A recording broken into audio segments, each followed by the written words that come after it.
Ayan, ang ito-throwback po natin ng issue ay tungkol po sa mga peke na mga resibo na ginawa, mga kaibigan, no, para i-justify yung kanyang confidential funds. Good morning, Admin Rich. Ano wish mo kay Digong, Uncle J Vlog? Ang wish ko po kay Tatay Diggs ay humaba pa ang kanyang buhay para po patuloy po siya na buhay pa rin siya habang siya ay magsasagot, no, sa kung ano ba ang tunay na nangyari sa kanyang war on drugs. Gusto ko humaba pa ang kanyang buhay, no? Yan, para kahit pa paano mapagbayaran niya yung mga nangyari, mga nagawa niya, no? Kasi kung mawawala agad siya sa mundong ito, parang baliwala no?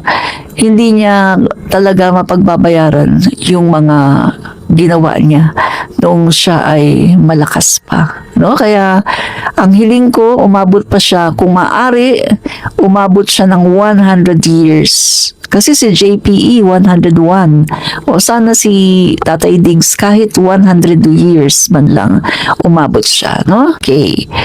So, eto mga kaibigan, mga resibo, no, ilan sa mga nakatanggap umano ng confidential funds ng OVP noong 2022 hanggang 2023 ay sina Mary Grace Piatos, Fernando Tempura, Carlos Miguel Oishi, Chippy McDonald, Pia Piatos Lim, Renan Piatos, Xiaomi Ocho, Raymunda Jane Nova, May Pamana, Dan Rick Ocho, Alan Rick Ocho, Glyza Ranger, Jay Camote, Roman Felicidad, Rome Felicidad, Romeo Felicidad, Miggy Mango, Dodong Alcala, Dodong Barok, Dodong Bina, Dodong Bunal, Dodong Darong.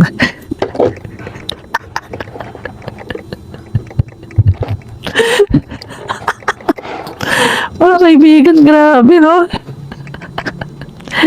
Ay, nako, BP, anong ginawa mo sa buhay mo? Ano pang ginawa mo sa buhay mo? Yan tuloy, nagkaganyan ka ngayon. Nako, BP.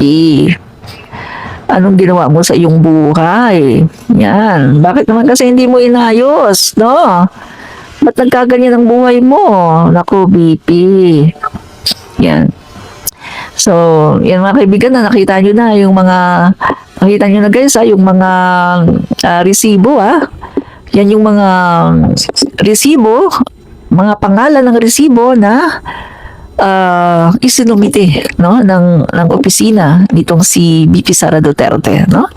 Ang sabi nga ni Ramon Tulfo, masyado tayong minalanghiya ng babaeng ito. Nako, bad words itong susunod, sabi niya. GINAGO, ang taong bayan. GINAGO, ang taong bayan sa kanyang accounting ng Confidential and Intelligence Funds o CIF. Biruin mo, maubos niya ng 11 days ang 112 million ang CIF. Actually, 7 days lang guys. Hindi siya 11 days. 7 days only. Kasi hindi po counted yung holiday at saka Sunday at saka Saturday, hindi po counted yun. Kasi business days lang po ang pinag-uusapan, no? Business days. Yan. So, ang sabi pa niya dito, ang mga recipients ay non-existent o gawa-gawa lamang. Ganoon na ba ako ba, Lord na naman to? Maano tayo ni TikTok, no? Ganoon na ba ang marami nating mga kababayan? Yan. So, yan ang tanong ni Mon Tulfo, no? So, dito nga po, mga kaibigan, sa mga gawa-gawa na mga pangalan, no? So, guys, naalala niyo ba yung sinasabi ni Heidi Mendoza? Alala niyo sinabi ni Heidi Mendoza, dating commissioner ng COA, at isa sa gumawa noong kanilang circular na sinusunod.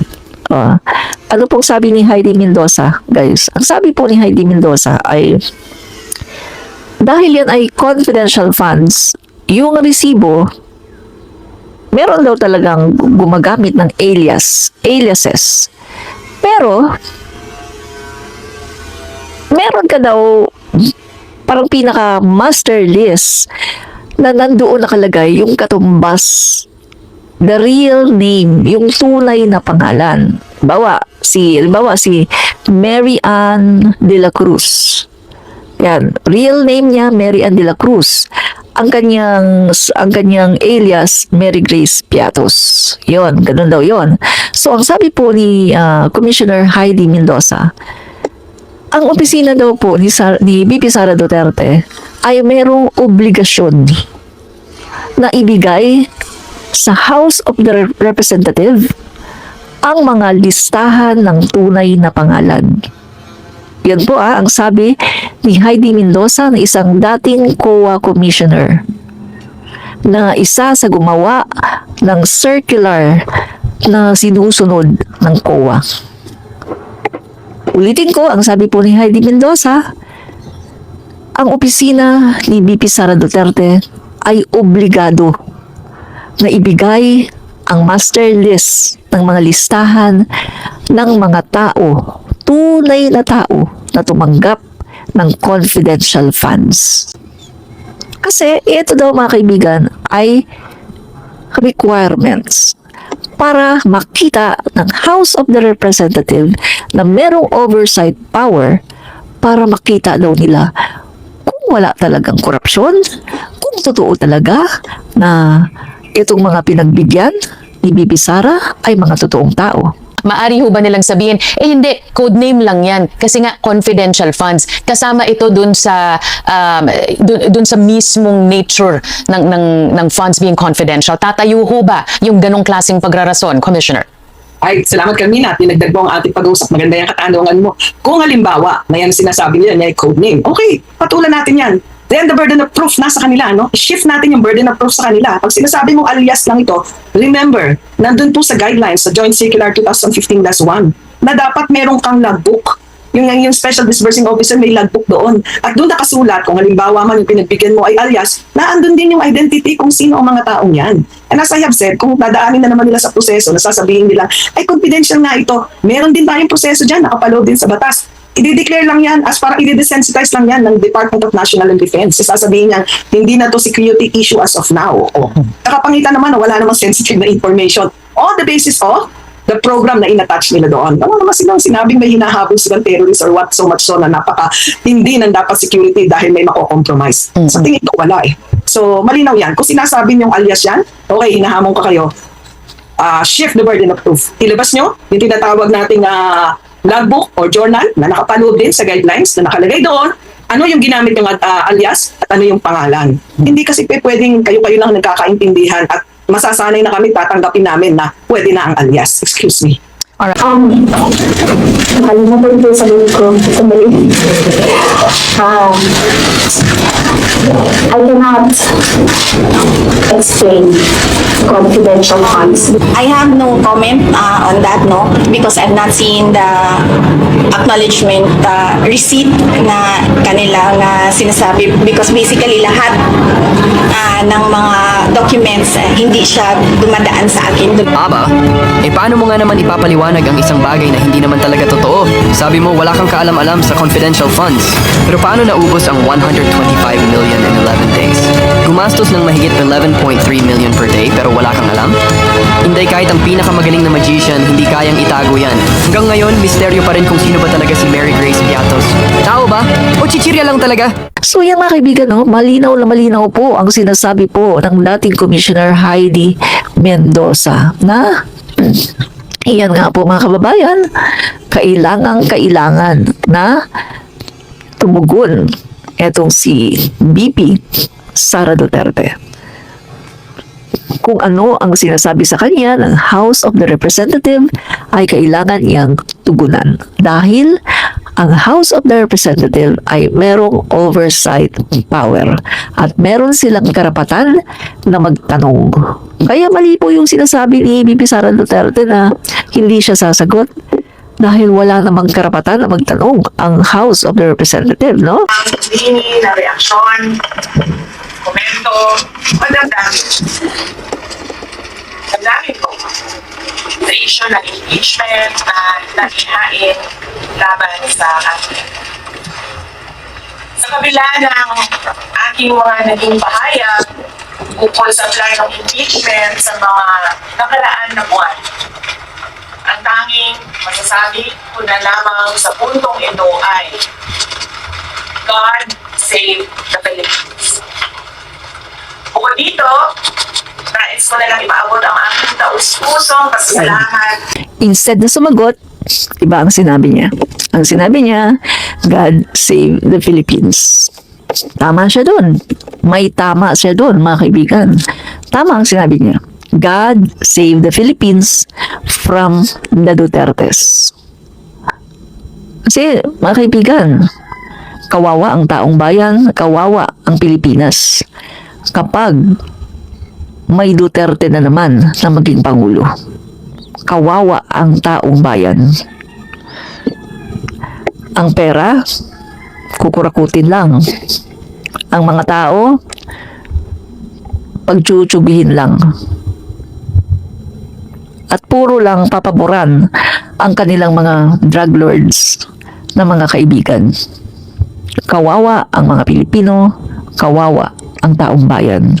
Kaya tama siya sa sinasabi niya, God save the Philippines. Kaso nung binanggit lang niya, nung binanggit niya yung salitang God, medyo kinalabutan ako. Alam niyo kung bakit? Kasi yung pamilya nila parang hindi naman naniniwala sa God. Pagkatapos, dahil gipit kayo, magbabanggit kayo ng God. Diba? Hindi naniniwala ang pamilya nila sa God. Tapos ngayon, babanggit-banggit sila ng God. Hindi sila papakinggan ng God kahit ano pa ang kanilang dasal. Maliban kung sila ay hihingi ng tawad. Pero mukhang hindi naman sila humihingi ng tawad eh. Mukhang hindi nga nila pinagsisihan yung kanilang ginawa. Diba? Paano sila tutugunin ng Diyos kung ganyan ang kanilang paniniwala? Ayan o, si Digong, walang bilib sa Diyos. Tingnan nyo ha. Mag-retreat na yung Diyos mo, pinako sa krus. Nakakawala ng bilib. Ako ang Diyos, tapos ipako mo ako. Takot sa sila. Ulitin natin ha. Si Digong ay walang bilib sa Diyos. In fact, minura nga niya at sinabi niya na estupido. Wala siyang bilib sa Diyos. Kaya paano papakinggan ang prayer ng mga Duterte at ng mga DDS kung hindi sila naniniwala sa Diyos? Diba? Nakakahiya, diba? Nakakahiya. Super nakakahiya.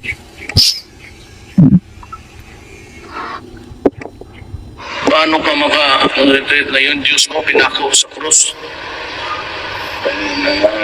Nakakawala ng bilib. Ako ang Diyos, tapos ipako mo ako. Takot sa sila. Kaya nga sabi ko, yung inyong prayer, hindi kayo sasagutin ng Diyos. Tahasan kong sinasabi sa inyo, hindi kayo sasagutin ng Diyos. Dahil kitang-kita naman, di ba, minura ang Diyos. Estupido daw. At sabi pa niya nga sa mga tao, nag-encourage pa siya. Kayo maniniwala kayo. Diba? Minura niya ang Diyos. Nag-encourage pa siya sa mga tao. Kayo, maniniwala kayo. Hindi daw siya bilib. Tapos yung anak naman niya, ano sabi ng anak niya? Si Sarah. Kung ikaw naniniwala sa Diyos, irerespeto ko. Irespeto mo rin. Ako hindi naniniwala sa Diyos. May ganyan. Merong ganyang video si Sara Duterte. Natahasan niya sinabi na hindi siya naniniwala sa Diyos. Ngayon, kung okay lang sa kanya, hindi okay sa akin, dapat respetuhin ko na okay lang sa kanya. Hindi ko aatakin yung tao. Yung paniniwala ko, hindi naman yung paniniwala. Parang Diyos lang yan. Naniniwala ka sa Diyos, ako. Hindi. Respetuhin mo ako. Hindi ako naniniwala. Ikaw na naniniwala sa Diyos, respetuhin mo din ka. Kaya nga yung mga sinasabi nyo ngayon, pray for RRD, ipokrito. Yan ay pagiging ipokrito. Paano kayo mananalangin? Pwera na lang kung doon kayo mananalangin kay Satanas. Palagay ko kay Satanas kayo nananalangin at hindi sa Diyos.